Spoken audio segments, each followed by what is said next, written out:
Yeah, thanks, Daniel, and thanks everybody for making some time this afternoon for a fourth and final webinar.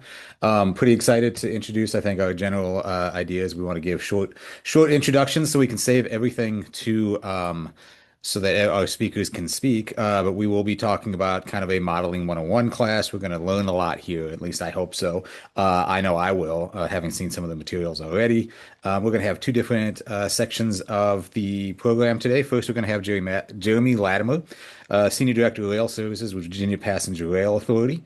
He's going to be talking about a real-world application of how they were using modeling to help them schedule some trains. And then we are going to talk with Nick Gibbon and Sri Padmanabhan from Quanto Consultants. They are project managers here, and they do a lot of our modeling. And they're going to take you kind of front to back, from so you want modeling to outputs at the end. So with that, Jeremy, I'll give it over to you.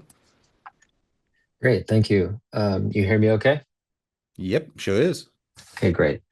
Thanks for introducing me and for inviting me to do this. I'm going to go over some of the things that we're doing in Virginia with our Transforming Rail in Virginia initiative, which is currently a two-phase initiative with future phases contemplated for improving passenger rail service throughout the Commonwealth, expanding it, enhancing it. And I guess I've been the senior director of rail services now for since VPRO was created in 2020 or 2021, somewhere in there. It was the pandemic; everything blurs together. But as we were created as a new agency, I got to set up this team, and really we wanted to ensure that performance of our service was performing well as navigating construction, because we're currently in a 5-year construction phase in Virginia that is making things difficult. On top of the things that you would normally see making service difficult in heat orders in the summer and such. So anyway, what I'll start with is that I've always kind of taken this from a professor I had in grad school about knowing your audience and being able to find the common understanding with what you're displaying to them. And so at UVA, they put us through the ringer as far as PowerPoints and making them useful. So I hope some of that translates today. And I just down here at the bottom kind of highlighted like some of the regular stakeholders that we worry about on the service team at Virginia Passenger Rail Authority. So CSX and Virginia Railway Express, Amtrak, our board, and I have Amtrak there twice. I should have put Norfolk Southern. VRE customers, but Amtrak customers as well. Our engineering team, because they're managing the construction projects. Our executive team, because we need them to understand what initiatives or what we're trying to fix or advance. And of course, folks like you. So what I'll go over today is three parts. It's the service performance committees that we set up early on in our existence as an authority, and then what we do with those service performance committees, and also how we take that and turn it into service performance mitigation strategies, and then also how we manage our construction coordination with service planning. And so we have Deutsche Bahn on contract at VPRA and Kimley-Horn, and we do a lot of work. And they use Trano, and they use Variato and some other modeling efforts that support what you're going to see today. So I'll start with service performance committees. And Tom or Daniel, if there are questions or you see hands raised, interrupt me as we go. But our service performance committees were set up actually by contract as we purchased railroad right-of-way from CSX and Norfolk Southern. We negotiated that they would participate in these service performance committees with us. We brought in Kimley-Horn and Deutsche Bahn to help us with modeling and taking Amtrak's data and looking at it. And I'm going to slice and dice it and show you examples of what we do. We also bring in Virginia Railway Express, make sure we have everybody that is affected by everything going on out in the corridors and how service is affected, part of the discussion. But we also use this information for our public meetings and for the Amtrak board. And just to give you a little bit of a 101 on Virginia's service, what it looks like right now, this is the Amtrak service in Virginia. This does not include VRE. It would get a little unmanageable. We have other graphics for that. But everything in blue is the Virginia state supported service, the navy blue. And then everything in the light blue, the Carolina blue, is the North Carolina DOT's Carolinian service. And then we have long distance service that traverses Virginia as well. And currently, because this is our construction phase, we have some express buses that you see in the dotted lines that are underway. And you'll see that chart again.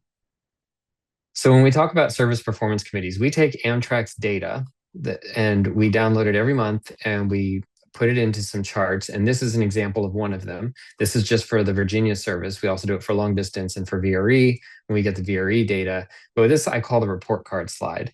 And we kind of look at this like if you go kind of left to right, we look at how we're doing year over year. So on the navy blue bars, we look at all station performance and how we're doing May 25 to May 26.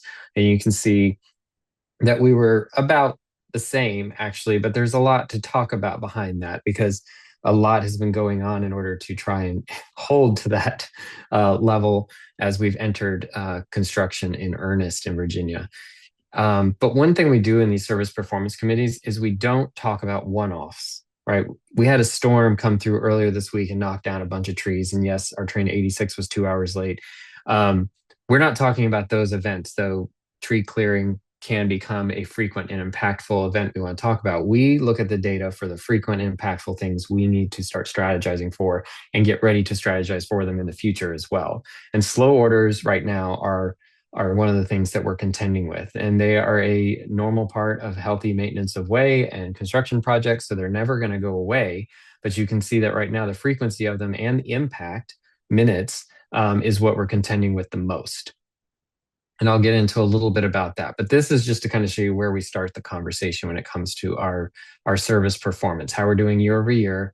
You can see up here on the upper right how our Roanoke to DC service is doing, how our Newport News and Richmond service, which is now combined during construction, is doing, and then our Norfolk service, which I'll show you in a minute, has been reduced during construction, how that is performing.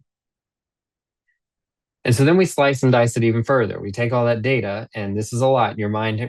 Everybody that works in these committees regularly, we've had to train our minds to understand these charts. We keep them as consistent as possible so that we can all talk about the same thing. But starting over here on the left, we look at the top delay causes. And so from December 25, kind of a 6-month running window, we can see passenger train interference was pretty heavy. But then freight train interference popped up. So these two were kind of contending for 1 and 2. But slow orders took #1 spot in May, and that is something we were expecting. When we look at the top 4 delay causes, we can see that slow orders and speed restrictions have spiked. And you can look at the segments in Virginia where we see that spike. And so this area up around Alexandria Station, that's where VRE has a major construction project underway. Quantico and Fredericksburg and CP Virginia, Alexandria. These are areas where there has been tie work going on, and we knew that tie work was going to happen. And so I think what I would say here, I'm not going to go through all this because we have a lot to cover, but just this as an example, is we knew there was going to be construction coming up. We've been working with our construction teams knowing when they were going to start to become active. And we also knew heat orders come regularly in the summer. So we had actually asked CSX if they could look at moving a lot of the maintenance of way work to the shoulder seasons to not have everything hit at summertime.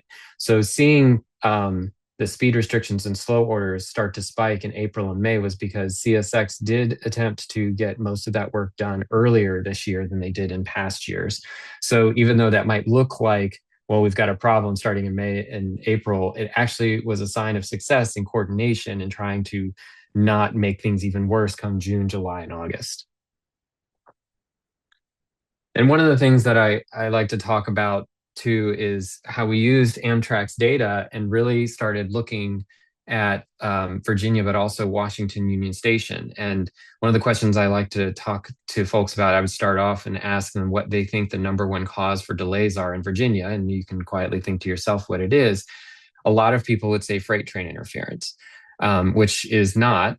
It is starting to become a contender as we've addressed successfully some of the other major contenders for delays. But for a long time, for several years, it was Washington Union Station. If trains don't come southbound out of Washington Union Station on time, there was no chance for on-time performance as they traveled through Virginia. And also the heaviest, most congested part in Virginia is the area as you come out of Washington Union Station in Alexandria. So coming out of Union Station, out of slot, only made it worse as you entered into Virginia. So we started talking to Amtrak about that and showing them their data. And I'd say we started showing them this in 2023. This only goes back to May of 2025, but through 2024, we started to see the delays get to, I think the highest they reached was 4,500 minutes of delay for southbound trains entering Virginia. And it took us a while. our Amtrak quarterly meetings, I even used some of the SAPRC meetings. I used a lot of meetings. Any chance I got, I would socialize this issue. And what started to happen is that Amtrak started to realize this is something they have to deal with. And so they came to our meetings with a plan. There was a time where I think a lot of Amtrak folks came up with excuses and were a little bit, resistant to what this data was telling us. So winning them over was part of knowing, we have this chart that, again, back to what I was starting with, is we have to have something that gets everybody around the same information and start to understand the conclusion of it and what we're going to do about it. And that took a long time, but then Amtrak started to realize this, and their continuous improvement team got on top of it. And so they came to us with a plan about May 2025, and they told us by August we would start to see those delays come down.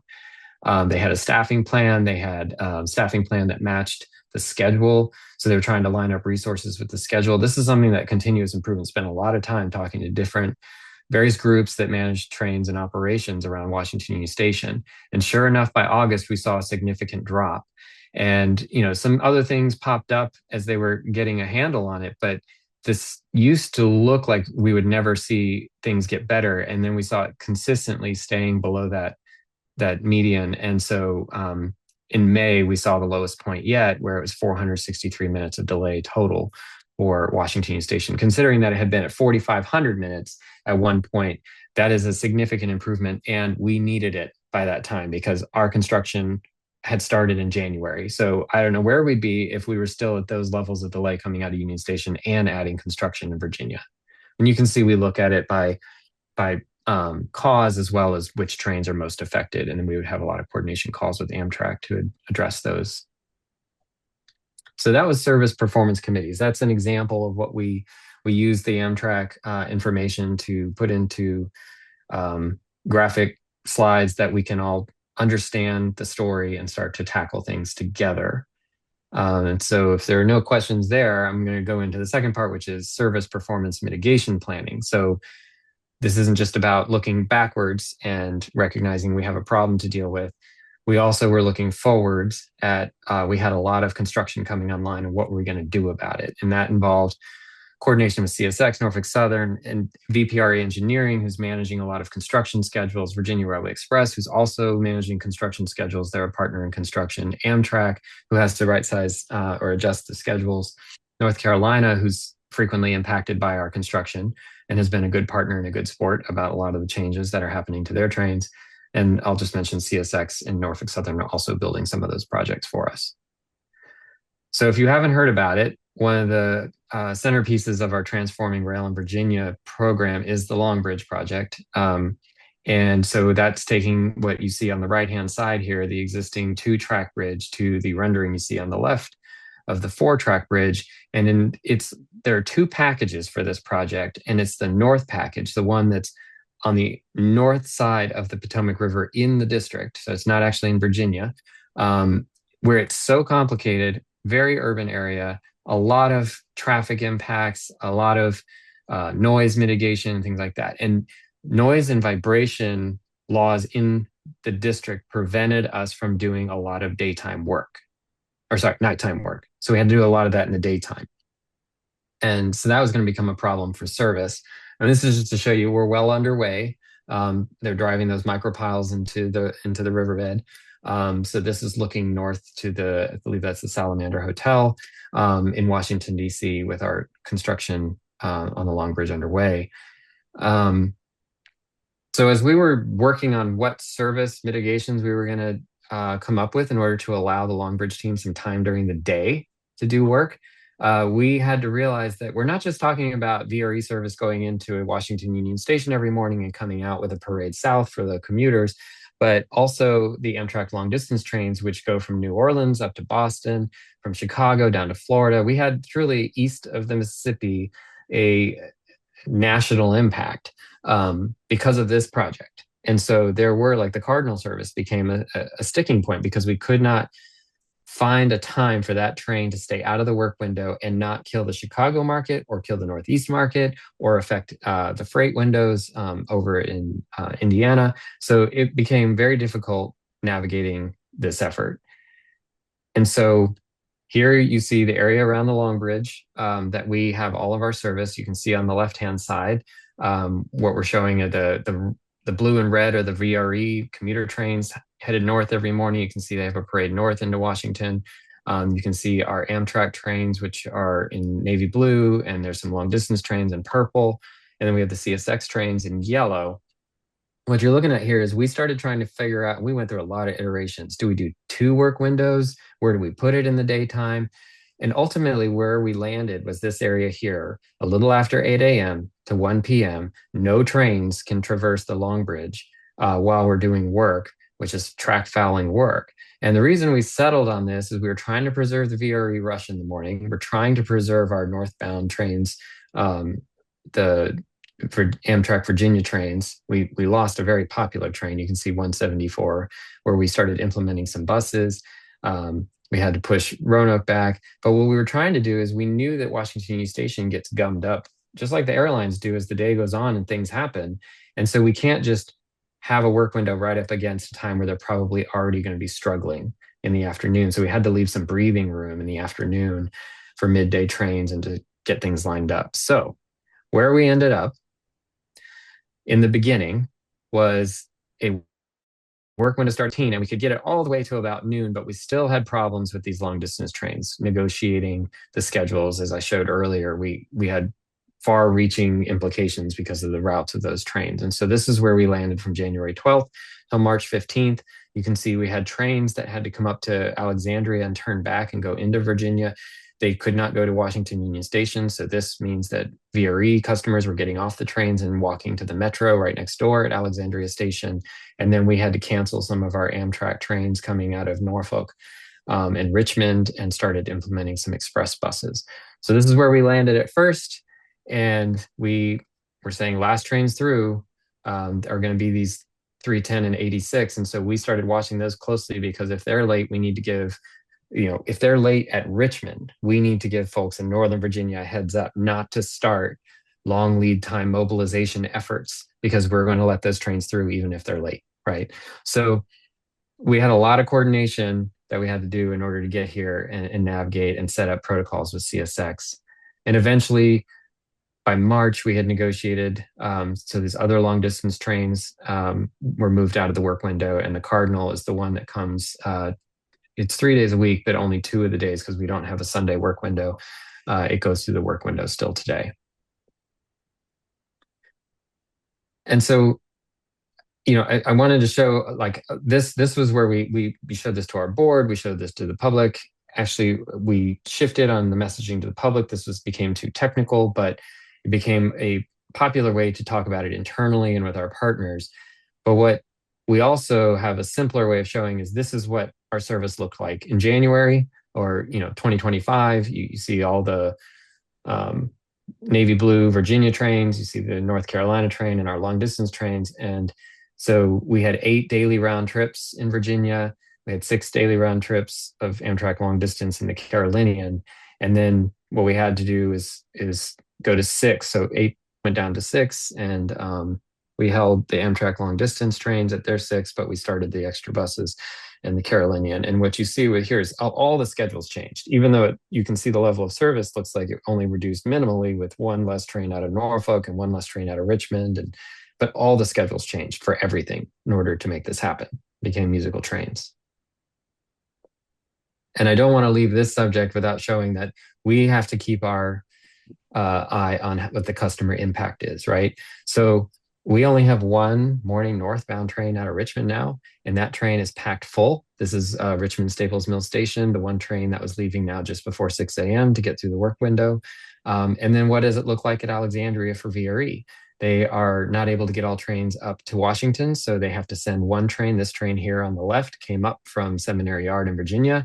This train was the shuttle train out of Washington Union Station, and this happens every day now, that in the afternoon, some of these trains have to send all the people who are headed down the Fredericksburg line, get off this shuttle train and switch. So we have people guarding the crossing, and this is the impact we have on customers. Surprisingly, we've seen a really strong resiliency in the ridership for both Amtrak and VRE, given these inconveniences. And modeling it, and you tell people, okay, wow, we have a plan, and then you get out there and you start telling people about the changes, and they're like, and this is going to be for how long? And you're like, 5 years, and they're like, whoa, I thought you meant like a month. So Yeah, we're in it for the long haul and a lot more coming.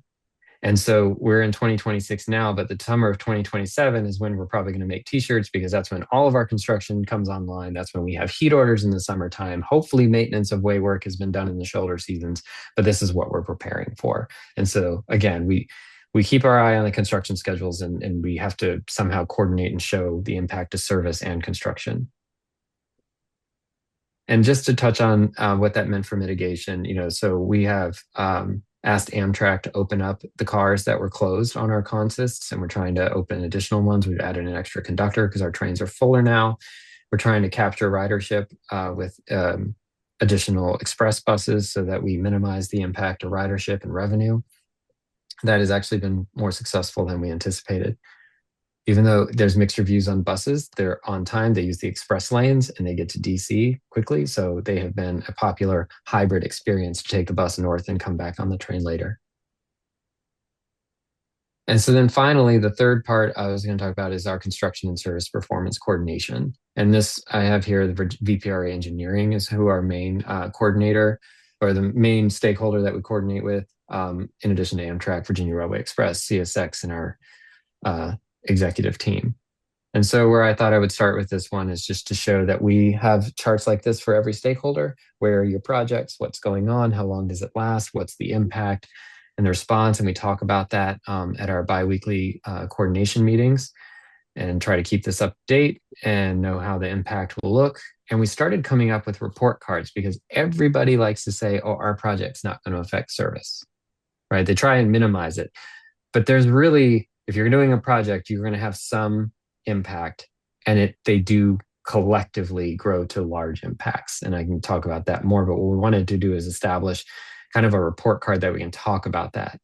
And so that's where Deutsche Bahn, we've been using them to kind of get the information. We call it VIMA. If there's a change in schema, send it to VIMA. There's a VIMA email address. All our engineers send, all you have to do is say, we have a change. We will come and find you and figure out what it is and what it means.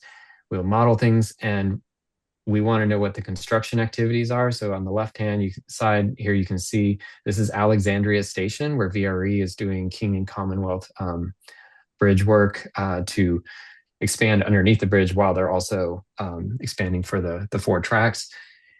And we have 7 phases that we're going through up at Alexandria Station. So we knew that there was going to be a temporary boarding platform on track 1. And just for your information, track 1 is down here on the bottom part of the slide, and track 3, this is next to the station. So this platform is the regular platform you would, and then this one here, and you usually board from track 3 or track 2 at Alexandria. This one had a chain link fence until recently and was primarily a freight track. It wasn't passenger. But in phase 1, they started building this temporary platform, what that meant for customers, and it was minimal impact to the train operations. But Amtrak went ahead and said, because of the construction out there on the platform, things are tighter. We can't get luggage and carts and things through there. So we're going to cancel baggage service for Amtrak customers starting on April 20th. And recognizing it's an active construction zone, we had more people out there to watch. But we had to make sure that this track, where Amtrak crews and VRE crews not used to serving, was going to become something that folks were aware this is where the train would be stopping, spotting the train, and how that meant you're boarding and alighting, you're not opening the same doors. Like, we had to be out there to think this through and kind of put this into a report card form to talk about with our engineers. And when they would say, we think we're going to have no impact, you have more of an impact than you know. And this has been a great exercise to think that through and go out on site with folks. So that phase is complete, and it got more complicated as we're going through the phases. So they had limited service on the track closest to the station, and they'd also shrunk the areas you could board because of construction. And then we had the middle track out of service, and so the temporary boarding platform had to serve exclusively on track 1. So now you've got, as I showed you earlier, trains that are shuttling from Washington Union Station to meet trains coming up from Virginia for Virginia Railway Express. They're used to crossing between tracks 3 and 2. Now they're doing it between tracks 2 and 1, and they're having to walk to the metro. And the routing around the station went from close to the metro station entrance to completely around the station. Like, all these things had to be, we model things. We say, okay, there's probably going to be an impact to service, and then we go out there and we start looking at what does that mean for the customer. And so the keeping that customer focus has been important as we think about how this affects the trains, it affects dwell times, boarding and alighting, and actually the stress on the staff as our trains navigate all this construction. And so that phase is complete and we continue. We're actually kind of in a quiet period right now at Alexandria Station. We navigated that through May and most of June. And so as I'm wrapping this up, we're monitoring Alexandria. Alexandria is one of our busier stations, and we want to kind of level out these peaks in the ADA and hold delays that are happening there. So Amtrak, this is an Amtrak delay code for boarding and alighting delays due to ADA or hold. And we see that there's seasonality to it. So when the ridership is higher in November and December, around the holidays, we see more. So that's kind of to be expected. Also in some of our summer seasons, and there's certain events that play out. But year over year, considering that it has steadily been increasing, which is not a great trend, we did expect things to spike as we saw construction initiate, and it did spike. But things at Alexandria are so I hate to use the word chaotic, but it's a lot going on right there with all the construction and work windows to the north and trains changing schedules. So we're monitoring that while we're trying some boarding pilots at other stations to try and improve boarding and alighting elsewhere. And so I think where I'll end on this is that we've been coordinating not just in Virginia, but there's projects all up and down the East Coast, and they alter our service too. And so we're trying to coordinate so that we don't find out from Amtrak, oh, we need to adjust the train schedules, and that's going to adjust train schedules in Virginia after we just negotiated train schedule changes for our own projects. So this has really been something where, when CSX starts evaluating Amtrak requests, we check in with both. We have offered some of our own modeling services for CSX to help speed up because they have a lot on their plate. And they have accepted that help a couple of times in order to get approvals with all the parties done in a timely fashion. So that concludes my presentation, and I am happy to take questions. Excellent. Thank you. I think we might hold questions till the end. I don't see any floating around out there as we kind of keep going. Yeah, I think with that, we will get started with Nick and Sri. There's a lot of data that Jeremy had, and it comes from somewhere. And I think that's what Nick and Sri are going to get into and talk about here next. Take it away, guys. All right. Thank you very much, Tom. Let me share my screen here.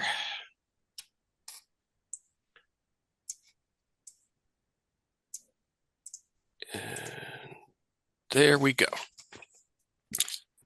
My name is Nick Gibbon. I am a project engineer at Quandl Consultants. I'm joined by my coworker Sridhar today. We're going to talk to you a little bit and try to demystify the process of rail operations modeling. Sri and I are in the planning group here at Quandl.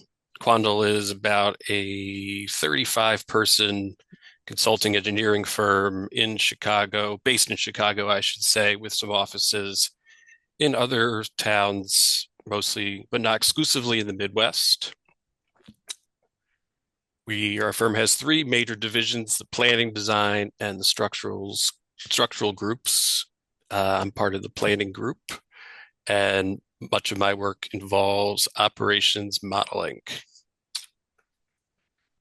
So some of you may be familiar with this outline of the FRA's Corridor ID program.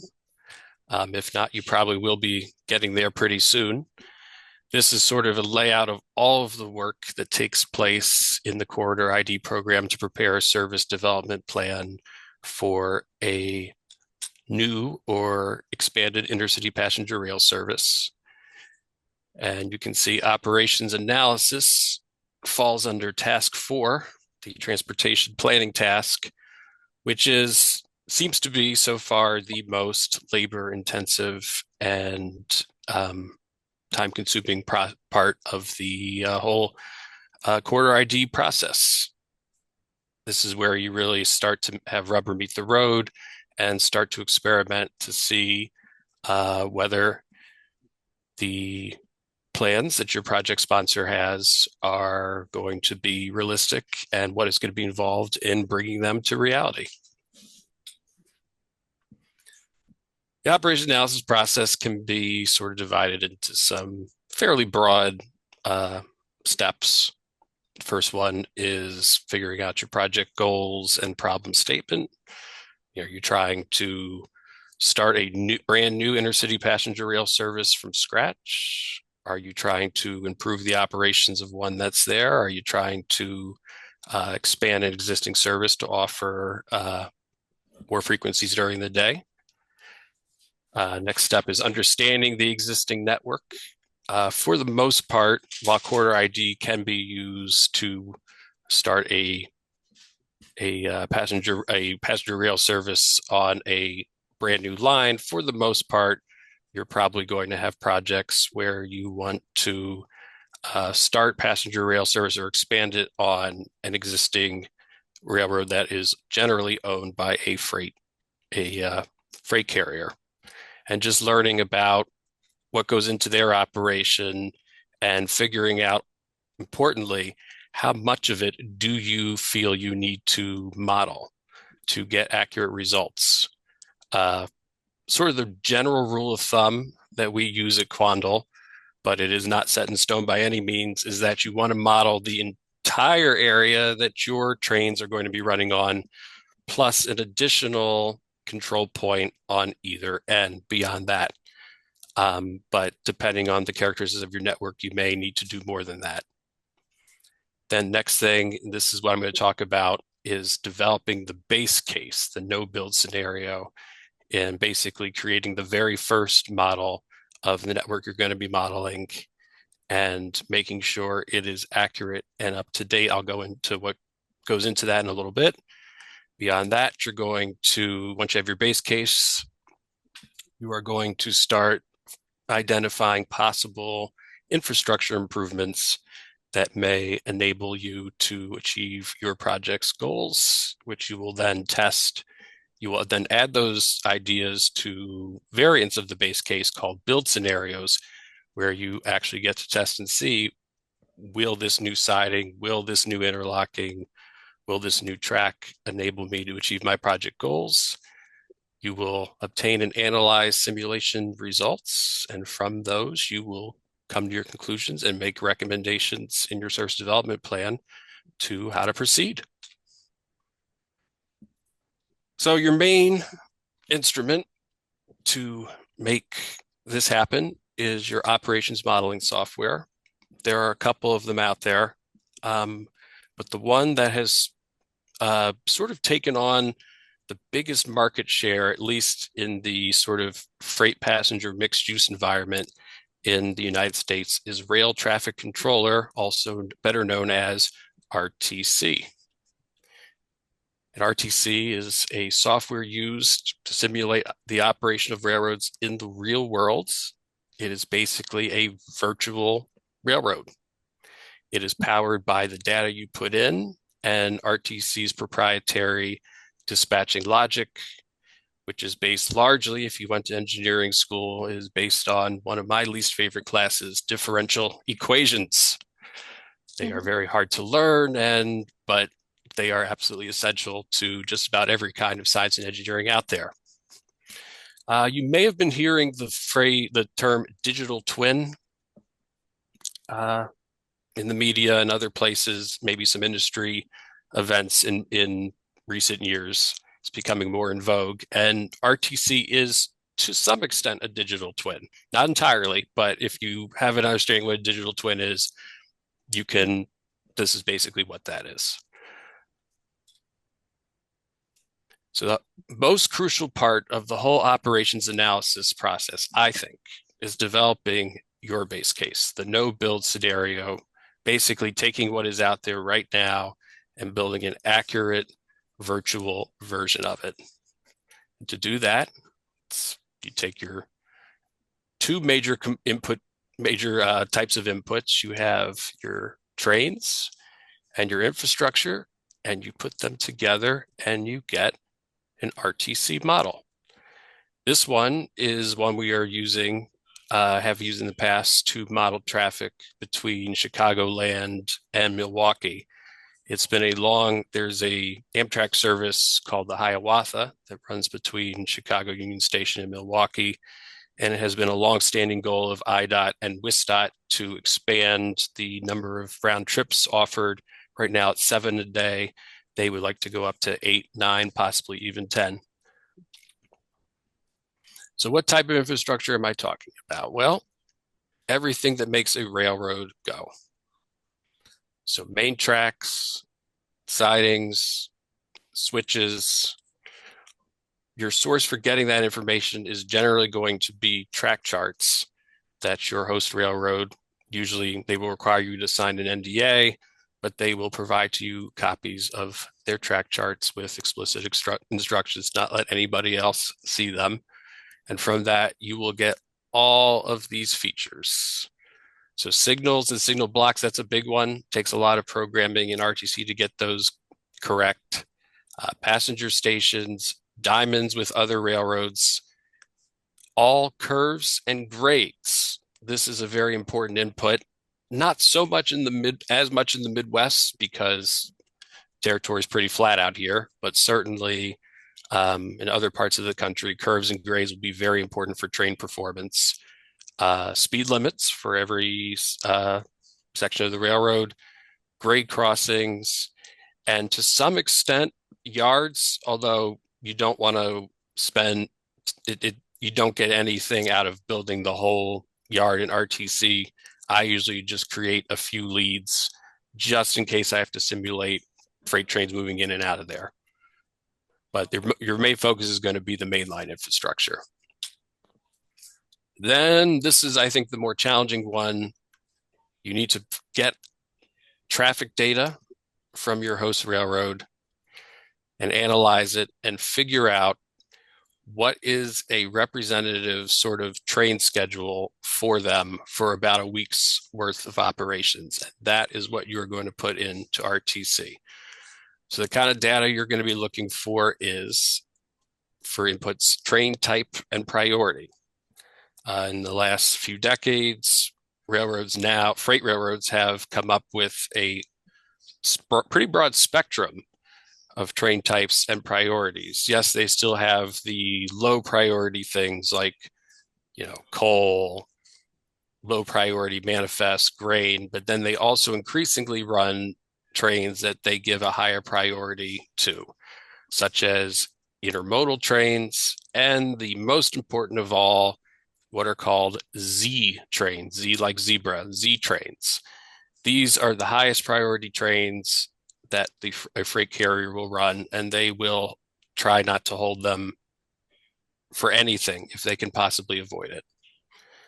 So you want to get those right. You want to do days of the week. You'll want to get scheduled departure times for obviously any existing passenger trains. Freight trains will have scheduled departure times, but they will not generally adhere to them. So the way to account for that in RTC is to figure out what is an appropriate randomization setting for freight trains. Basically, how much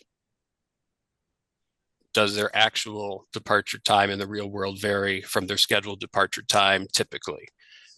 Usually in freight trains, we're talking a broad spectrum of hours. A Z train might be randomized maybe plus or minus 1 or 2 hours, whereas something like coal or grain, something less critical, I've seen randomization settings up to 12 hours in either direction. Usually they fall somewhere in the middle of those extremes. Then you will want to figure out a typical consist for each train, its length, number of cars, tons, and locomotives, and also the position of the locomotives in the consist. Increasingly now you see trains with distributed power, locomotives put in the middle, which enables them to run these particularly long trains. And all that is an option you can put into RTC. And RTC, I should add, has an extensive library of locomotives and car types. As the industry has become more and more sort of standardized and consolidated, it has become, I have never run into a situation where I've had locomotives for a case that I have not been able to find an RTC. If by some chance you end up with one that RTC does not have, which is unlikely, they will make it for you and will send you the file so you can put it into your simulation. You also need to put in work events for any freight trains. That is places where they stop to recrew, refuel for an inspection, maybe places where they stop to pick up or set out cars for passenger trains, station stops. And then if your network intersects any other railroads at grade, at diamonds, you will need to get at least a rough schedule for when those trains run so that you can simulate that conflict in your model.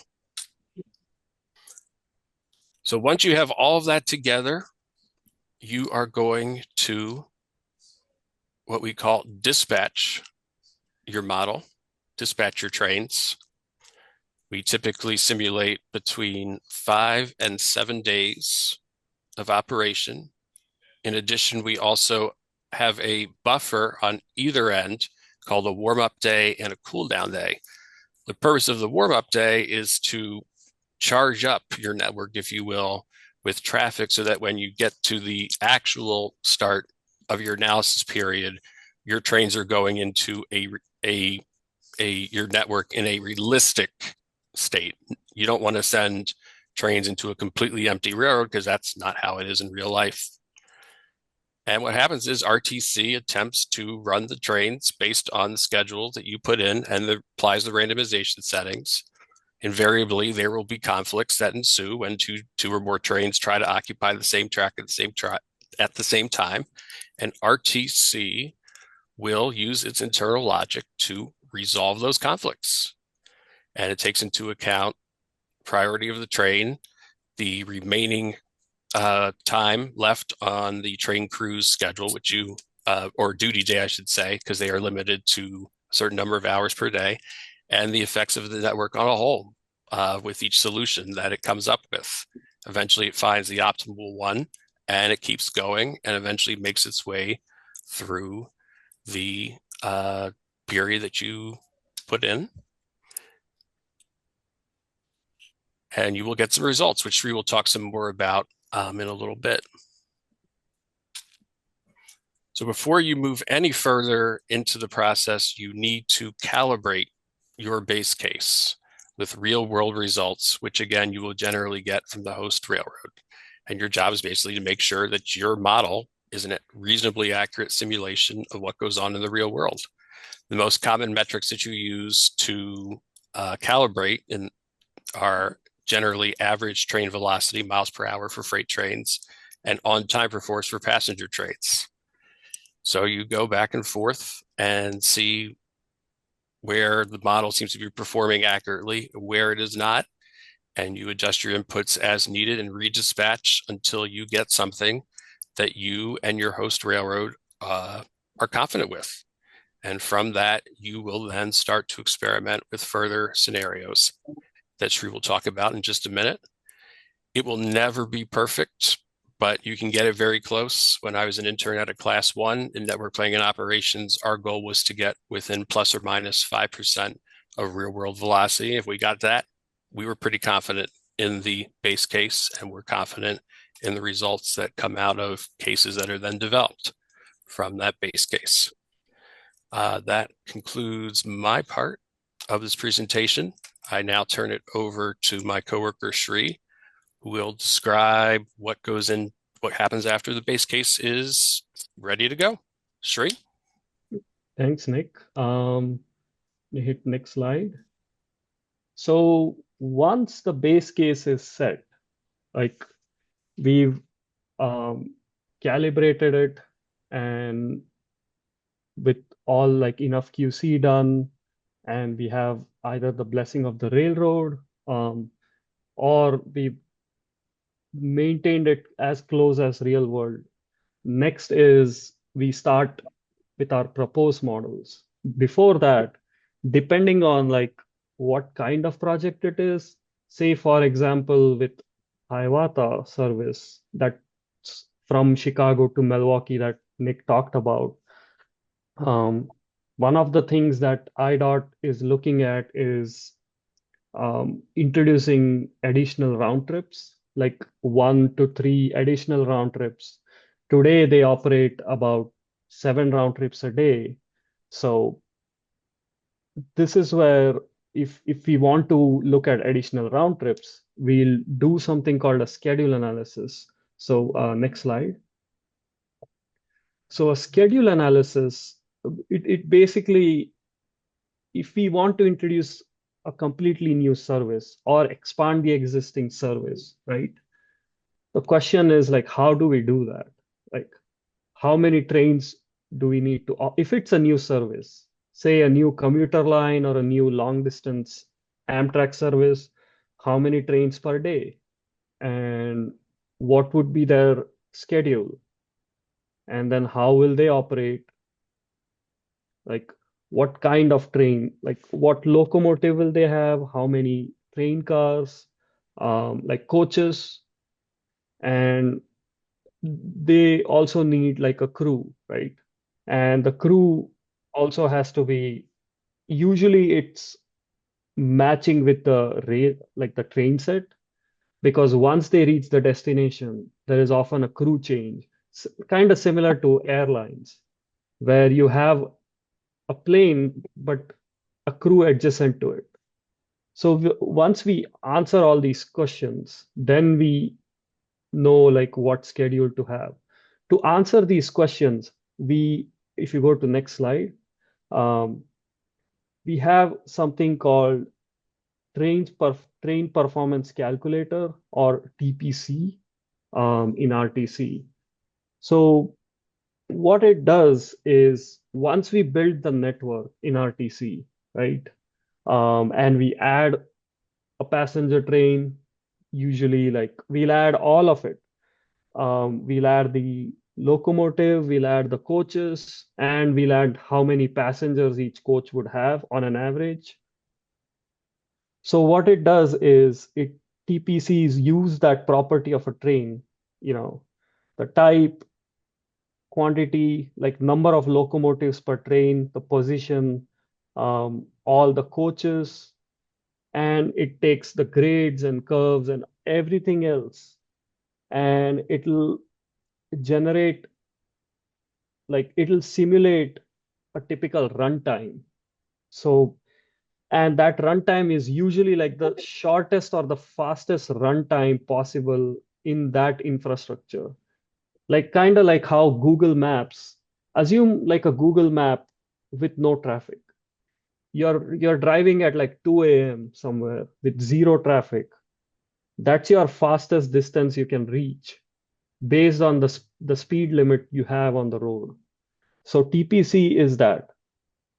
So depending on like our project needs, you can have like a basic infrastructure built, which is shown on the top, or you can have a much more complex one where you also, in addition to schedule analysis, you are doing complete operational analysis. So then you'll build it as detailed as possible. So the one in the bottom, that's from the same, like the Hiawatha model, where we also want to evaluate like impacts to freight trains. So then we build a lot more detailed model into it. So once we build it, if you go to the next slide, what we generate is a time distance, like time distance versus speed limit graph, like this one. This is called a TPC graph, where in the x-axis you have the distances in miles. It could be kilometers, and you see the station names. And then below that, you have a cumulative time, like how much time will it take? Let's say it starts from on the left and it runs, and that's the time, that's the fastest time it would take with no traffic, no signal to block it, that's the fastest. And then on the y-axis is the speed. So the shade you see, like the darker shade, that's the speed limit of the track. The red is the theoretical max that the train can achieve, which kind of mimics the shaded speed. But the green is the actual train speed. Like if you have, like, the locomotive on its own is a lot faster, but you have a bunch of coaches attached to it, so it drags on, right? So which means that the green would be the actual acceleration line and the actual speed that the train would operate without any traffic interference, without signals, hitting red. And it assumes like a 1 second stop at a station, basically saying like, okay, it'll stop, like kind of like a stop sign. You stop and then you move. So this says the maximum or the minimum time required would be 5 hours, 34 minutes, and 4 seconds. So once we get this, we use FRA's schedule analysis method where we add minimum of 7% of the runtime, just like a buffer. And then we add the station dwell time. Usually if say the station, intermediate station, the dwell time there is like 2 minutes. We'll add that 2 minutes to that 5 hour 34, and then we'll add a 7% of the runtime, and then we round it up. That would be your typical schedule time. And then we use that to generate a new, like, proposed passenger schedule. It could be for a new service.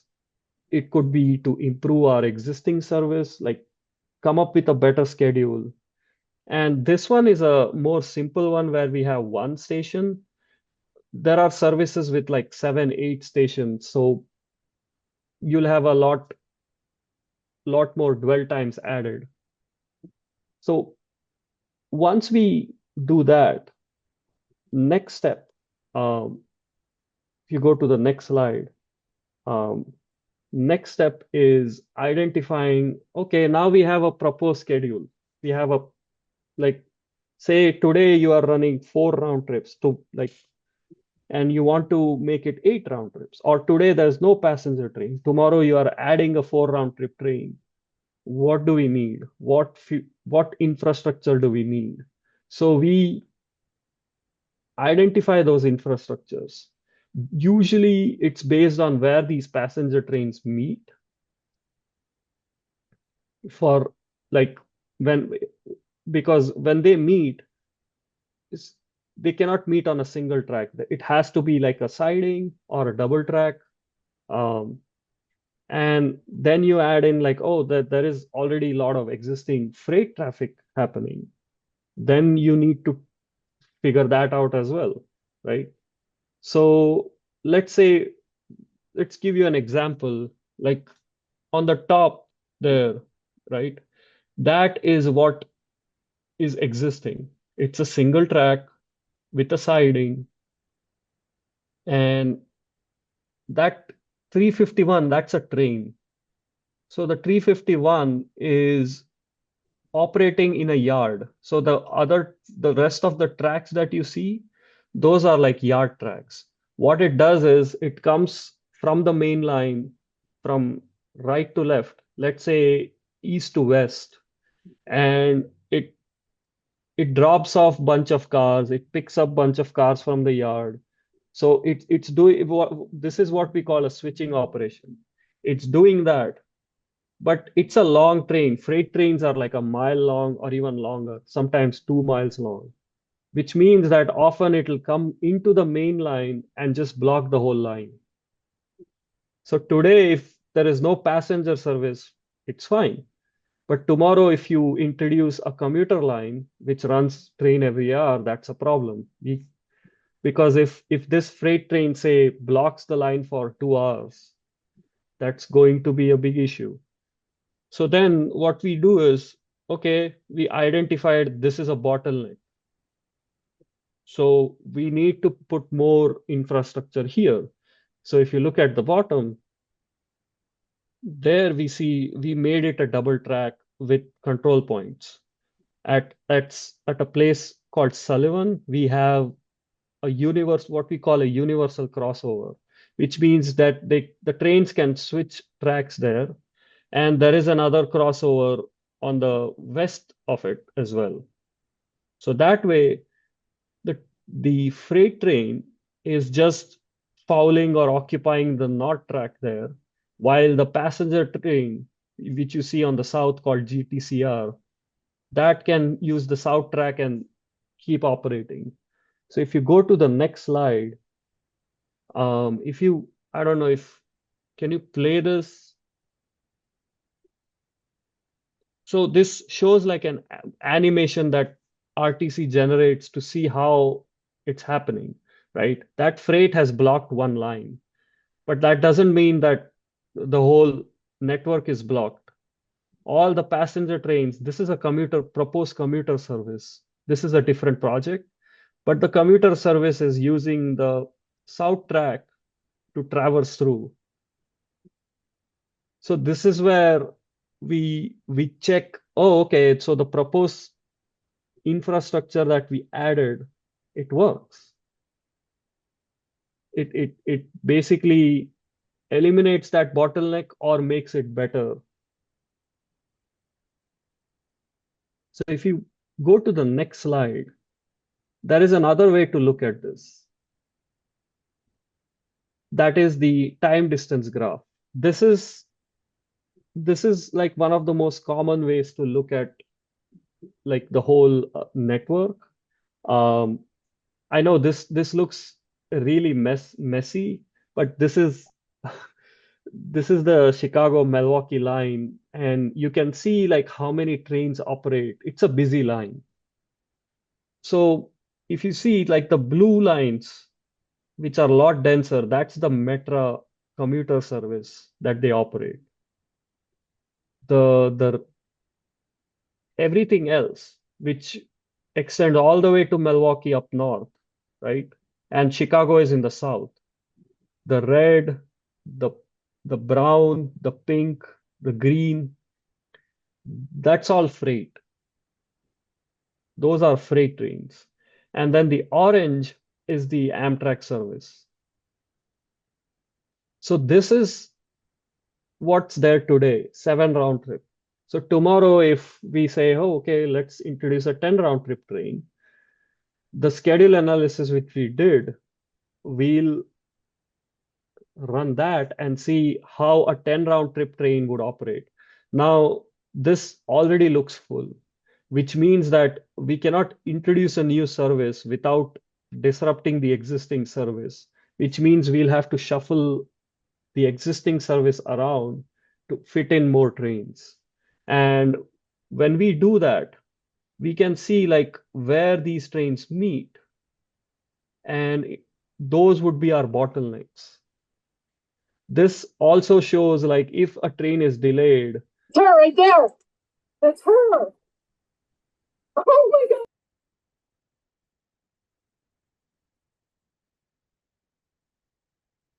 All right.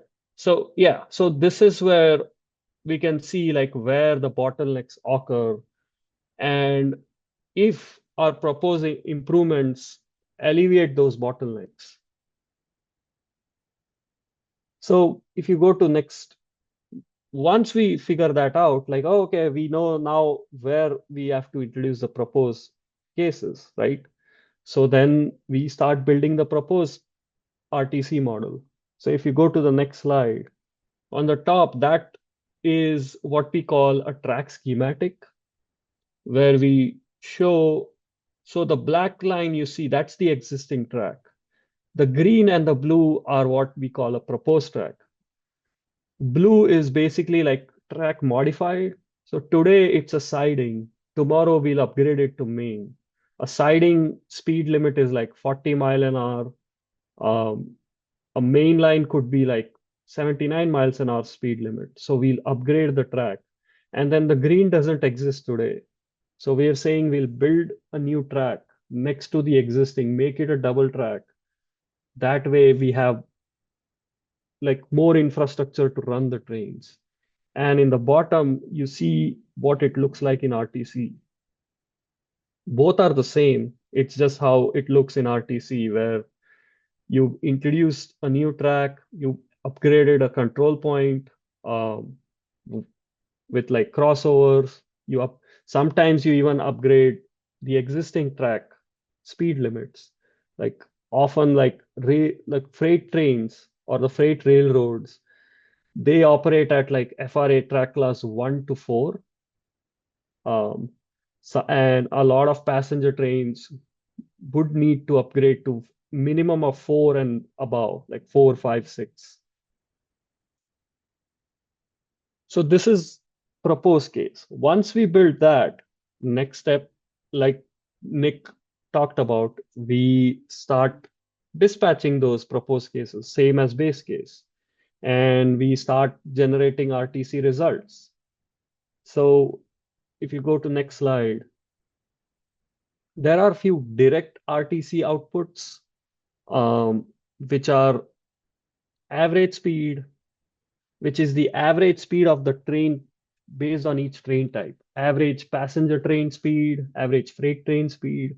And even among passenger trains, you have like Amtrak trains or a Metra train or some commuter train. You define that train type, right? And same with freight trains. You define if it's an intermodal train or a Z train. And the average speed is basically the total distance it traverses in network divided by the total time it takes. This includes all of its, if it has a scheduled stop, it'll include that. If it gets delayed for whatever reason, it'll include that. So this gives you a direct like comparison of if the network is good, right? There's less bottlenecks, it's not clogged, the average speed would be higher. If it's not, the average speed would be lower. Same with delay minutes. This is basically, like we said, like the TPC tells you the fastest, you know, or the lowest time it would take to traverse the network. And then when you dispatch, it shows the actual time. So the difference between that is your delay.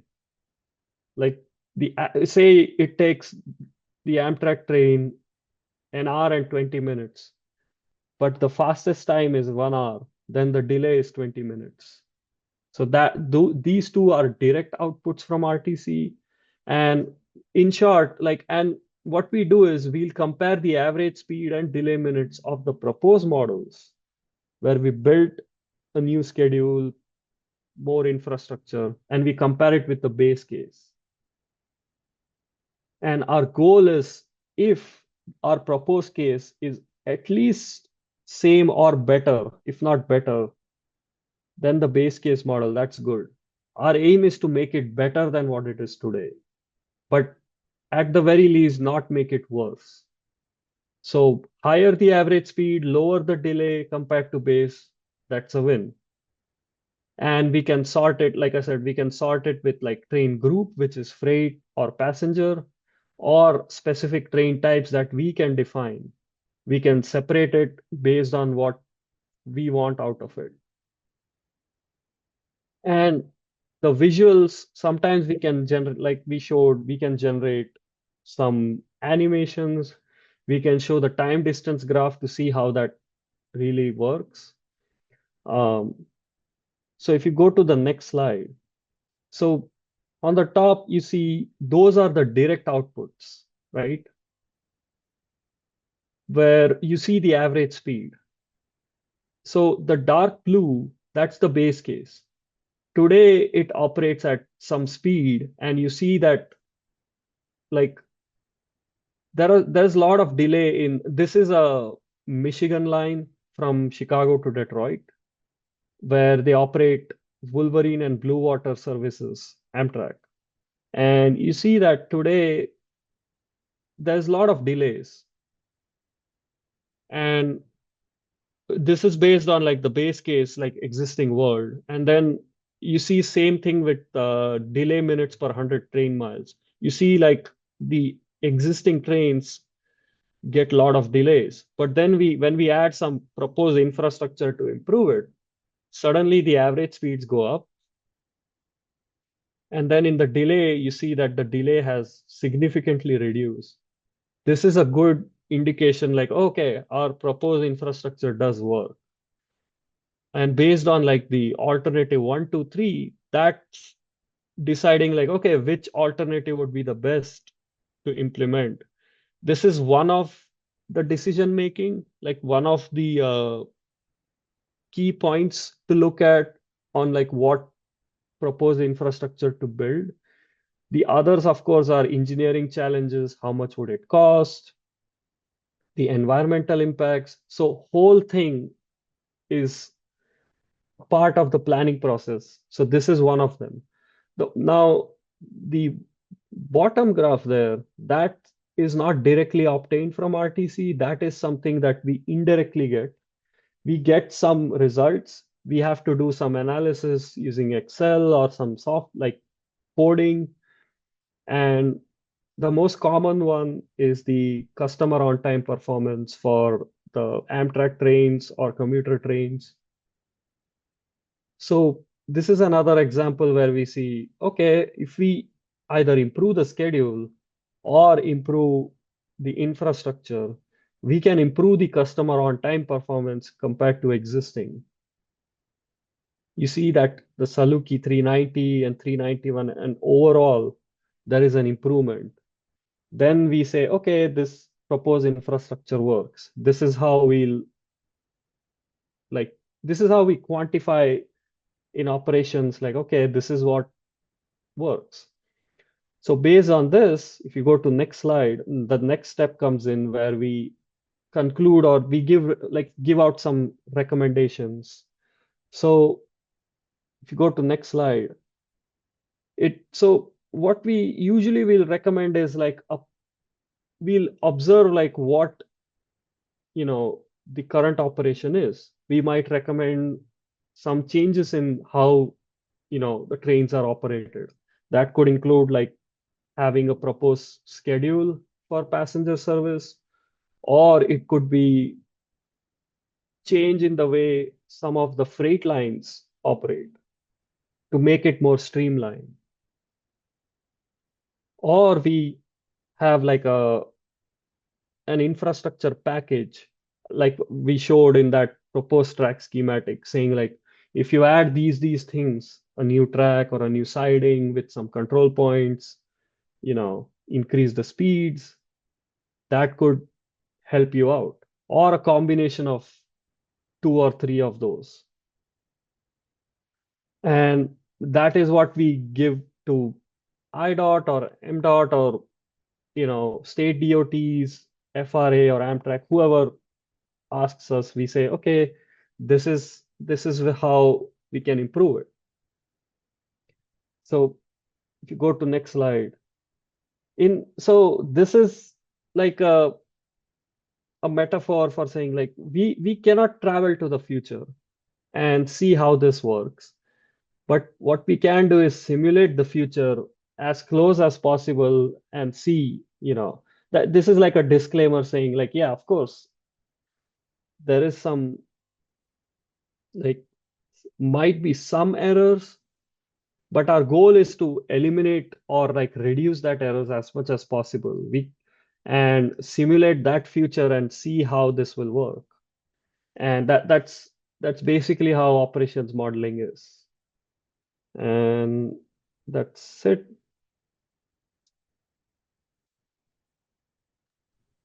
Excellent, guys. Thanks so much for that. With that, I think we will open the floor up to questions. I don't see anything in the chat right now, but if anybody's got any questions, feel free to just unmute and ask the questions right now or put them in the chat. I'll give everybody a minute to see if there's anything out there.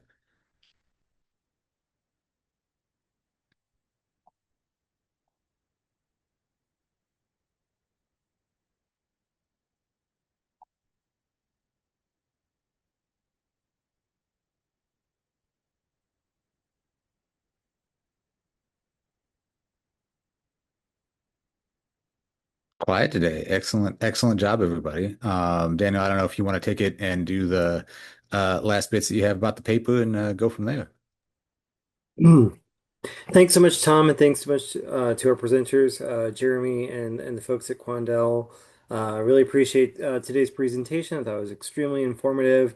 As noted, we have recorded this webinar to to be produced later in our process here as we go along, as well as the white papers that we will provide. To that end, I wanted to just share a little bit about that for the group, so bear with me for a moment.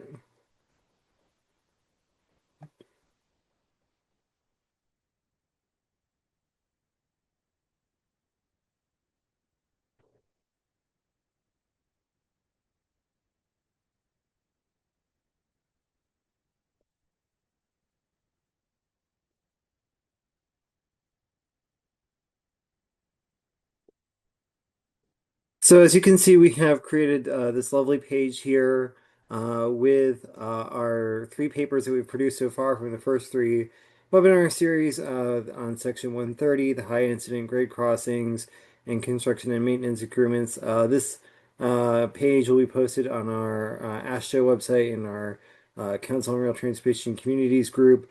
You'll be able to click on each of those icons there with the covers for the each paper and be able to download those, and then hopefully we'll be able to add links for the recordings in the near future. But just wanted to flag that for the group so that you are aware of that, and then we'll certainly send this out via email to the council as well. So you'll be able to find it in multiple places and make sure you have all the access to it that you need and get all the information out there. Many thanks to our partners at Quandel for helping us produce these papers, as well as for today's presentation again. So just wanted to make a note of all of that. Hey, Daniel, this is Matt. I did have a question. Yes, go ahead. And I don't know if this is for the Quandel group or for Jeremy, but talked a lot about the actual modeling and that work. Could one of you talk about the negotiations with the railroads to agree upon, who does the modeling, which models do you use, and how those results are kind of negotiated for capacity improvements? Yeah, that's a great question. Jeremy, you want to take that first? I think you probably have the most experience with that. Sure. So in our case, I mean, when we were originally negotiating the Transforming Rail in Virginia initiative, yes, there was RTC modeling done. And that always kind of lays the groundwork for negotiation on what we can actually afford. Because it usually comes back with, we're going to run the system until it breaks, then you're going to have to come up with $1 bajillion. But, we negotiated it from there. It was a very useful tool. I will say that we are initiating 2 additional RTC studies in Virginia to look at additional services in the future and infrastructure improvements. And now what we're doing is we're actually working to get data from CSX and Norfolk Southern to do our own kind of different modeling, market capacity-based modeling that we hope to give them inputs and information that says this is what we want. So for example, you're going to run things and they're going to say, okay, you need a siding here, but if our goal is to improve speeds, that siding might not be worth it for Virginia. We don't just want to build a siding and an overpass that ends up making us take a diverging move that slows our trains down, even though it adds capacity. So we really started to get more into intentional inputs and analyses before we go into an RTC study in Virginia. That's our intent. We'll see how it goes. Awesome. Thank you.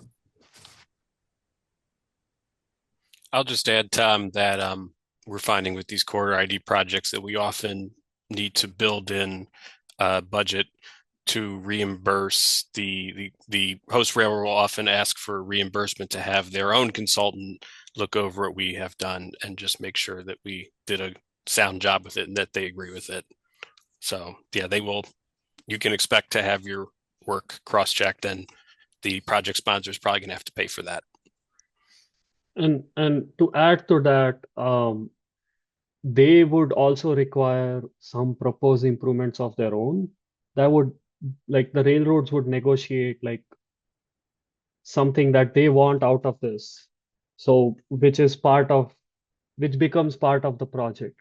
It could be some infrastructure improvement, or they could negotiate the service improvements that, passenger trains run. Yeah, I think that's a good point. A good example in Virginia, I'm not saying this is a bad investment, it actually improved things a lot, but we did modeling and there was a bypass that we built in Richmond. That bypass has low level platform and is still used by freight trains. And, while it did add capacity, it added a benefit for CSX to route intermodal trains around their own yard. And so we often at Staples Mill Station contend with trains coming through as we're waiting for an Amtrak train to depart downtown Richmond and come into our Staples Mill Station. So as we look to future improvements in the Richmond region, that's what I mean when we say, well, we might want another bypass with a level boarding platform. And that would not be intended for freight, right? And so that's what I mean. We're trying to be more intentional about the improvements we're going to model in the future. We are also interested in looking at speed improvements because you do have a generally slow trek south of Washington to Richmond. With that, yeah. Daniel, I think we are good. I don't know if you got any last words.